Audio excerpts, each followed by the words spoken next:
Tuesday morning, it looked like rain. Round the curve came a passenger train. On the blind said old Bill Jones. He's a good old old one, he's trying to get home. Just trying to get home. He's a good old one, he's trying to get home. And so the new album is kind of like a part two of your little picking up from where you left off last time, right? Yes. And did you know when you did the first one that you were going to do the second one? Was it all part of a grand plan? No, I didn't know. I just learned some more songs, got some more songs together, decided to do another one. Cool. Well, where do you find these songs? Because they're pretty obscure, a lot of them, most of them, I'd say. Well, good. I'm glad you think so. To me, they're not terribly obscure. From old records, you know. All right. Sometimes even YouTube videos. Yeah, well, you know, I hate to say it, but they're kind of handy to have around. Yeah. It just doesn't seem right. Yeah, I know. I mean, as you can anything you can possibly think of is there. Yeah. Yep. So what draws you to this old time music? It's a little different from what you usually hear when people say blues. Right. Yeah. You know, there's more people playing it now and younger people playing this kind of stuff now. Yeah. And I think YouTube actually has something to do with that, because you can go on there and just about anything you want to learn, somebody's teaching it. Right. That's true. Yeah. And when I first started trying to learn open tunings on guitar, like open D, open G, you know, I was reading magazines like Guitar Player magazine, and Keith Richards was talking about, I used to open G on this. And so in the Guitar Player magazine, they'd show you how to tune your guitar like that. And they'd have a little like tab transcription of some of his licks, you know, so you could pick up a couple licks. And I think that's, you know, where I first kind of learned about the open tuning stuff. Because I remember being a young musician in the 80s trying to play along with John Lee Hooker records. And it just never sounded right. It just never, and I was like, what is going on? Why does his guitar sound so different? Yeah. And now I've come to find out that he was in an open tuning. You know, but at the time I only knew standard tuning, and it sure as hell didn't sound like what John Lee Hooker was doing. No, I'm sure it didn't. And I mean, you can play those licks on a standard tuning guitar, but they just don't sound the same. Yep. And you don't get that drone. You know, the thing I love about that stuff is the drone, and I try to get that drone in my own music too. Gotcha. And of course, this is quite different than the stuff you've done with the Gories and with other bands that you've been involved with in the recent past. So right. Was there a reason why you just wanted to get away from that for a while and do this? Not particularly trying to get away from anything, just trying to get deeper into something. Gotcha. Yeah. All right. And I love the fact that you talk about open tunings. I mean, you can't get much more open than a one-string guitar, which I think is on Come Out the Wilderness. I said, now how did you feel when you come out the wilderness? Now how did you feel when you come out the wilderness? Now how did you feel when you come out the wilderness? Leaning on the Lord. And it's when I was listening to it, I'm not a musician by any stretch of the imagination. But as soon as I heard that one track, I was like, I bet that's the one with the one-string guitar on it. It just sounds like it. I'm glad that it has a unique and identifiable sound. Yeah. So, and where do you find these instruments? Well, that particular instrument, I became aware of because of recording on the JVB label. There was a fellow named Joe Von Battle in Detroit back in the 50s, and he had the taste for the rawest blues you could find, and he recorded some great, super raw blues records back in the 50s. Didn't sell much, very obscure label, but it's some of the best raw stuff I've ever heard. One of the guys he recorded was a fella named One String Sam, who was a Detroit street musician. Fantastic. And he put out 178 by this guy. Yep. One side was called I Need $100. And That song was on a compilation album that I bought in the 80s called Detroit Blues Classics. It was on Yazoo or something like that. Yep. Or Hooli or something. Yeah. And it was all tracks from Joe Von Battle from JVB Records. So I heard this one string Sam track, and it's a fella playing a homemade one string instrument. And I was like, man, that sound is wild. I got to make one of those things. Can't be too hard. Right. So I put a string on a board and put a couple bottles on the end, made one for myself, and I love the sound of it.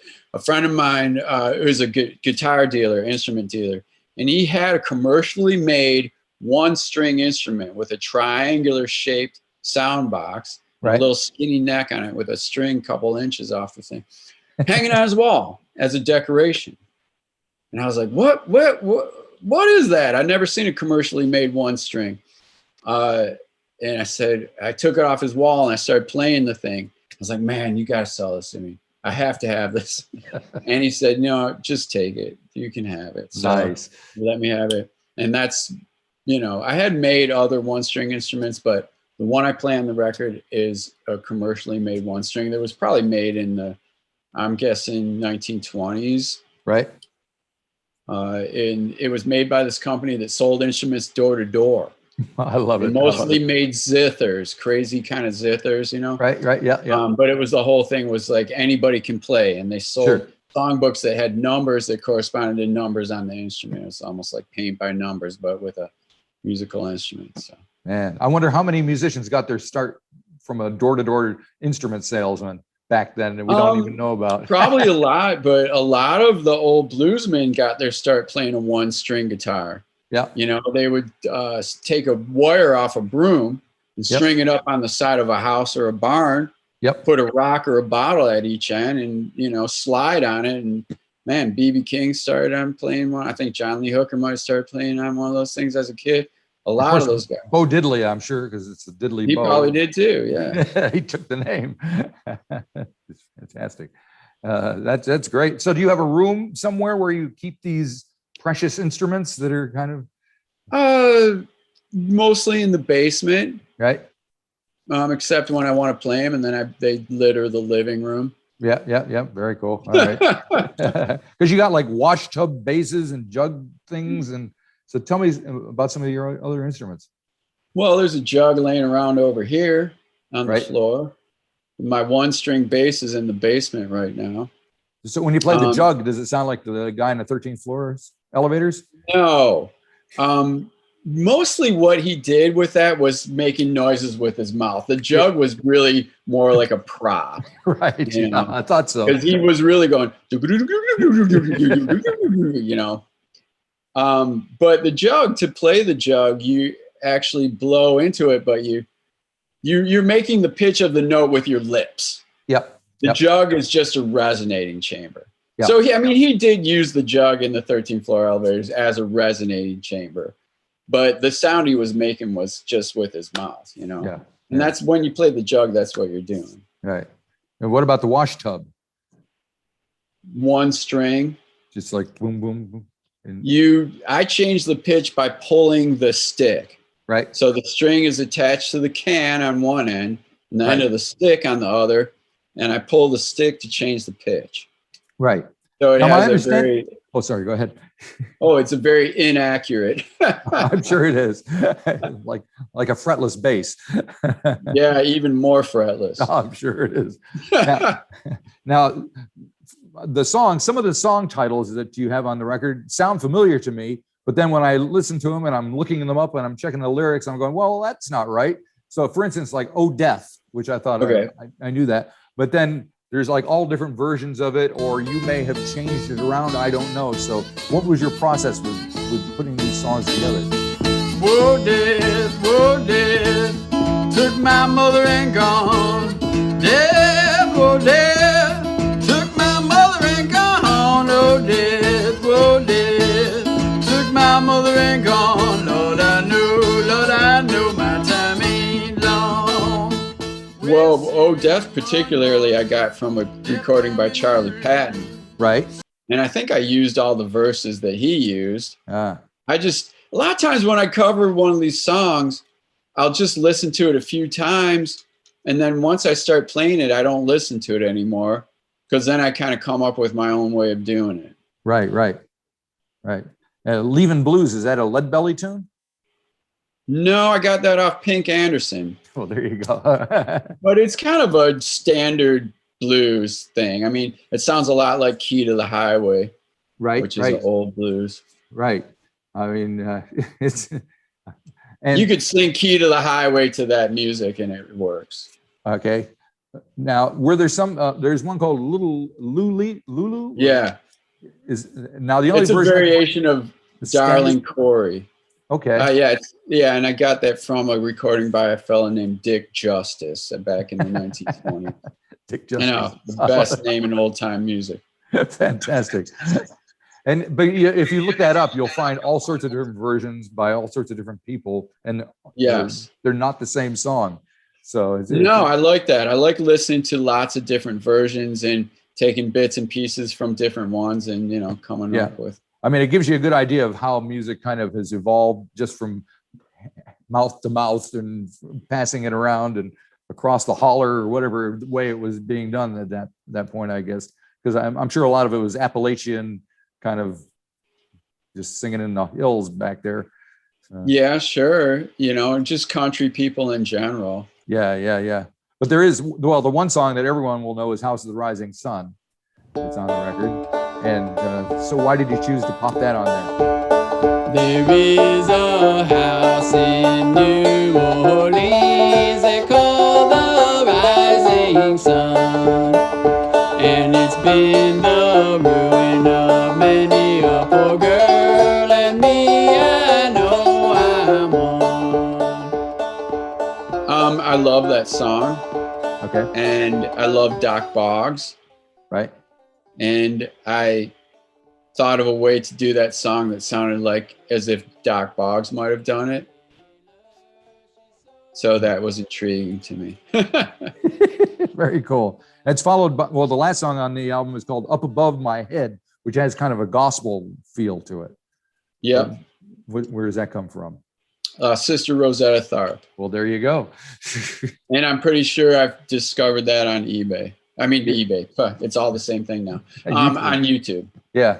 So, so some of these really obscure things, are they on YouTube? Will we be able to find them? Or Oh, absolutely. Almost anything you can think of is on YouTube. That's it's what I funny, thought. like, videos that were once very rare, of like 60s garage bands or 1920s people or whatever, it'll say on YouTube, rare video, but not rare anymore. Yep. Once it's up there, that's all she wrote.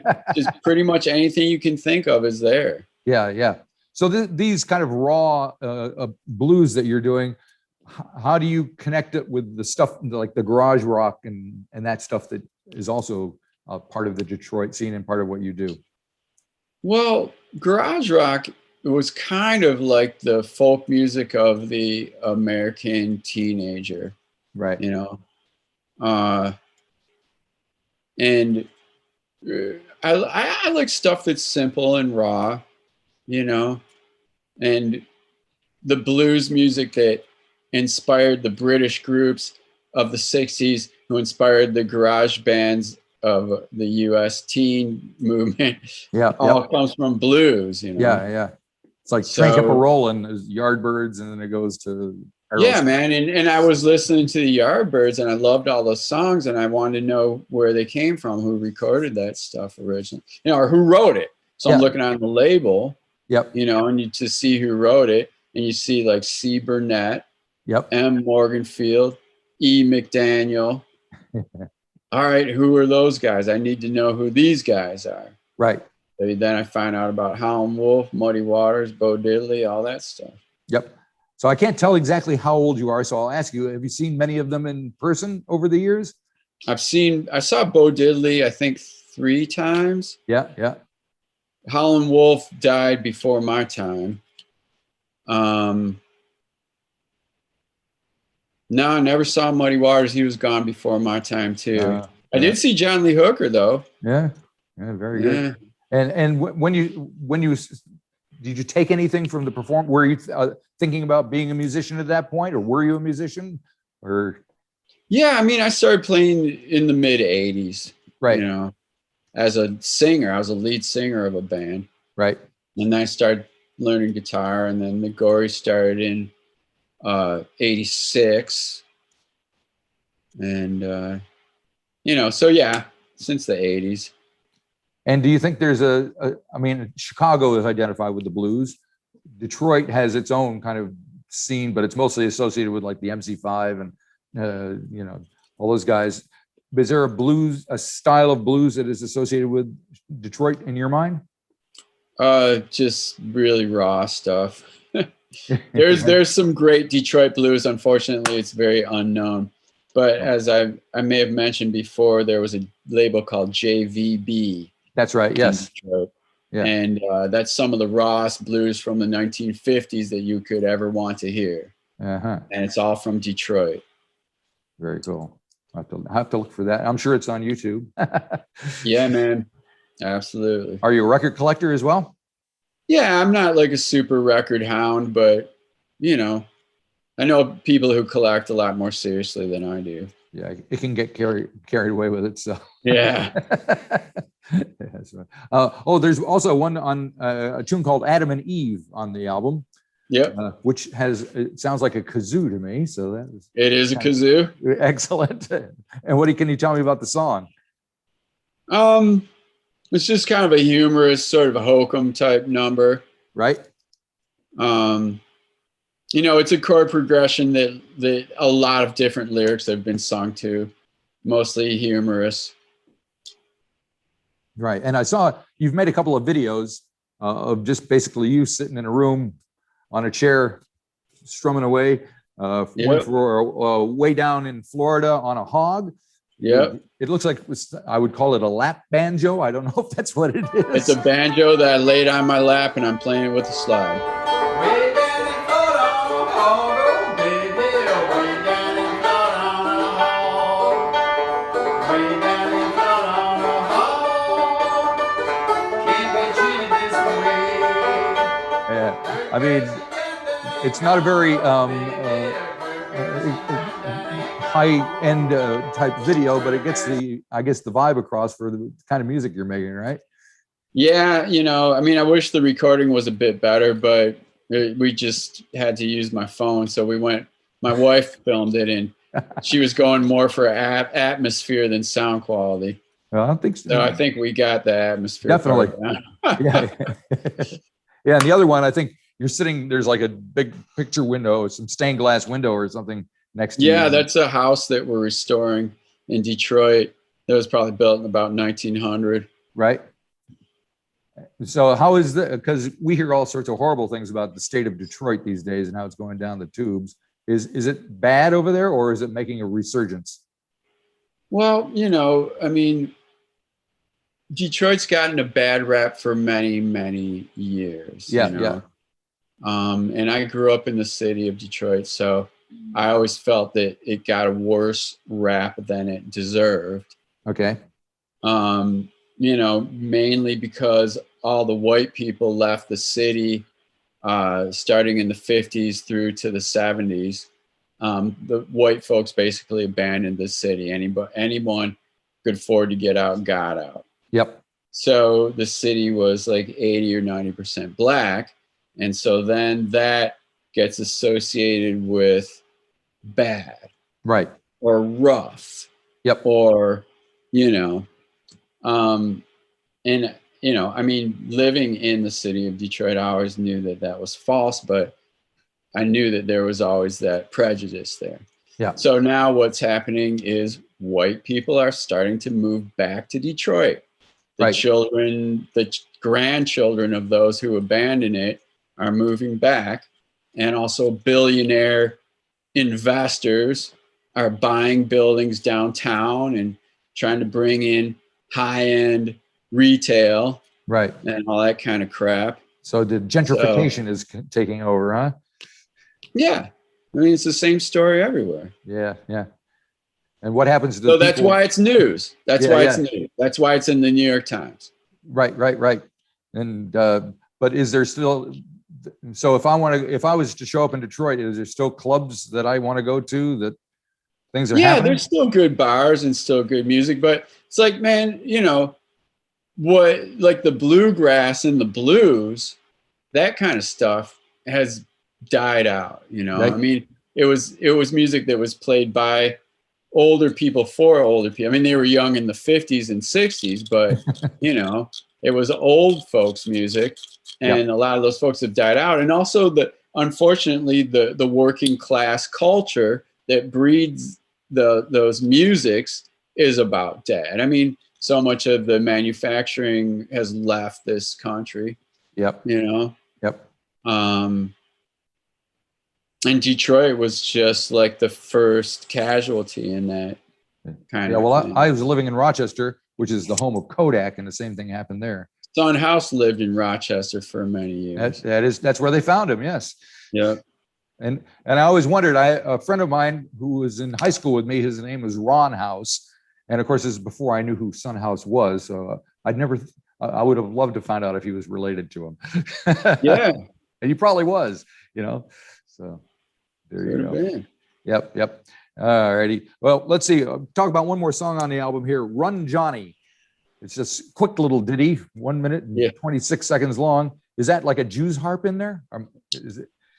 Yeah, it's I call it a mouth bow because it's real long. It's literally a bow with with this steel string attached to it.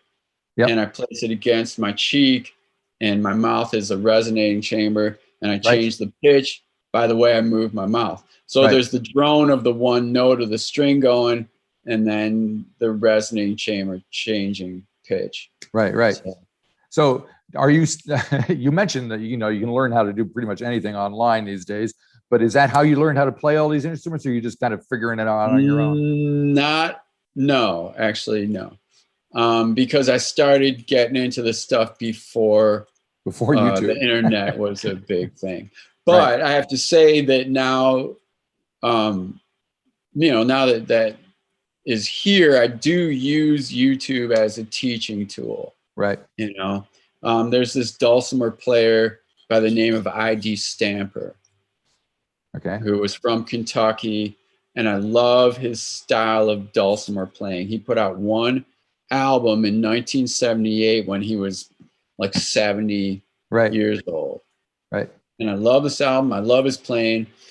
And, you know, there's a movie on YouTube of him talking about the dulcimers making. It was like a folkways video that someone had made in the 70s, I think. Right. And then there's some guy who's also an I.D. Stamper devotee who's made some videos of him playing. So, yeah, it's crazy, man. I mean, the most obscure thing, you can find things about this, you know. Yep. Well, that's how things get passed down. And if anybody watching this gets anything and goes off and watches some of these YouTube clips, we've done our job. Hopefully they'll also check out your record, because I would imagine, do you get people, you know, coming to you in shows and asking you about the music that you're playing and where you find these songs? Not so much at shows. I don't know why. You're all drunk, probably. Yeah, I think that's about it. And what are you planning next? Are you going to continue the series? Are you going to go back to playing with bands, or what? Well, I'm always doing things simultaneously, so there's no going back to. I mean, there's a Demolition Doll Rods album that just came out last year. Like I said, Gory's had shows scheduled. Right. You know, I would really like to tour for this record. Yep. I wish go down to Texas, apparently. Yeah, well, I wouldn't want to go to Texas right now. All righty. Well, thank you for talking to me about your record, Detroit Blues. Hope it does everything you want it to. Thanks, Marty. We'll be looking forward to seeing what you come up to next. All right. See you later. Bye. All right. Goodbye.